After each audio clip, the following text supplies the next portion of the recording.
नमस्कार, मैं हूं सलोनी त्यागी और आप देख रहे हैं मनी 9। भारत में ऑनलाइन खाना मंगवाने की आदत अब सिर्फ एक सुविधा नहीं बल्कि रोजगार का एक बड़ा जरिया बनती जा रही है। हाल ही में आई एक नई रिपोर्ट के मुताबिक फाइनेंशियल ईयर 24 में भारत के फूड डिलीवरी प्लेटफॉर्म्स पर काम करने वालों की संख्या बढ़कर 13.7 लाख हो गई है।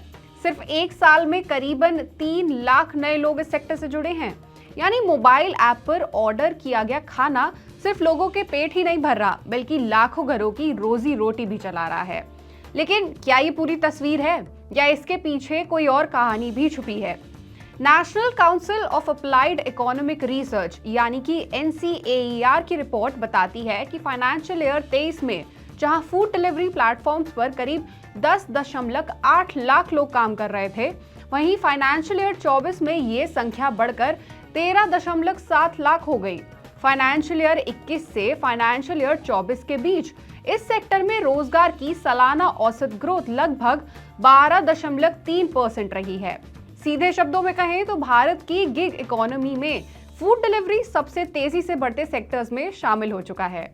अच्छा, जब भी हम फूड डिलीवरी की बात करते हैं तो हमारे मन में सिर्फ डिलीवरी बॉयज आते हैं, लेकिन ये रिपोर्ट बताती है कि एक पूरी वैल्यू चेन है जिसमें डिलीवरी पार्टनर्स, रेस्टोरेंट और cloud kitchen, kitchen staff, logistics और सप्लाई, पेमेंट गेटवे और टेक्नोलॉजी सपोर्ट शामिल है।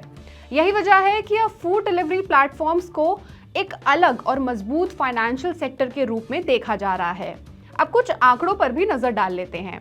फाइनेंशियल ईयर 24 में फूड डिलीवरी प्लेटफॉर्म सेक्टर का ग्रॉस वैल्यू एडेड यानी GVA करीब 47,588 करोड़ रुपीस रहा। फाइनेंशियल ईयर 21 में यही आंकड़ा करीबन 24,510 करोड़ रुपीस रहा। मतलब सिर्फ 3 साल में सेक्टर का साइज लगभग दोगुना हो गया है।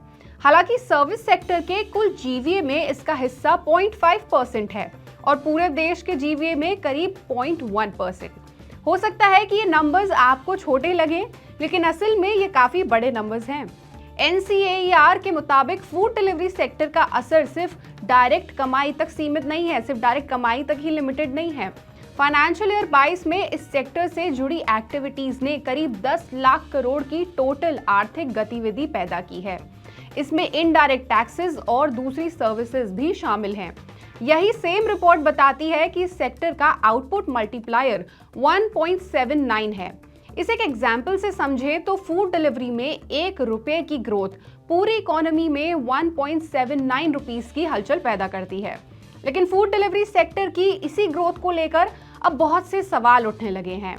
गिग वर्कर्स के रिप्रेजेंटेटिव्स और पॉलिसी एक्सपर्ट्स का कहना है कि नौकरियों की बढ़ती संख्या पूरी तरह से अच्छी खबर नहीं है। उनका तर्क है कि फूड डिलीवरी और दूसरे गिग जॉब्स में लोग इसलिए ज्यादा जुड़ रहे हैं क्योंकि रेगुलर और परमानेंट नौकरियां कम हो रही हैं, उनमें एक कमी है।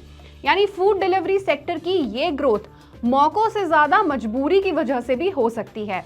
एक बड़ी चिंता ये भी है कि इस काम में इनकम तय नहीं होती, सोशल सिक्योरिटी भी सीमित है, लिमिटेड है, हेल्थ इंश्योरेंस और पेंशन जैसी सुविधाएं भी ना के बराबर हैं। इसी वजह से एक्सपर्ट्स कहते हैं कि रोजगार के आंकड़ों के पीछे वर्कर्स की असली स्थिति को भी देखना बहुत जरूरी है। NCAER का अनुमान है कि फाइनेंशियल ईयर 30 तक फूड डिलीवरी प्लेटफॉर्म्स पर काम करने वालों की संख्या 23.5 लाख तक पहुंच सकती है। यानी ये सेक्टर आने वाले सालों में और बड़ा हो सकता है। लेकिन सवाल अब भी वही है, क्या इस बढ़ती ग्रोथ के साथ वर्कर्स की सुरक्षा और उनके अधिकार जो हैं वो भी बढ़ेंगे?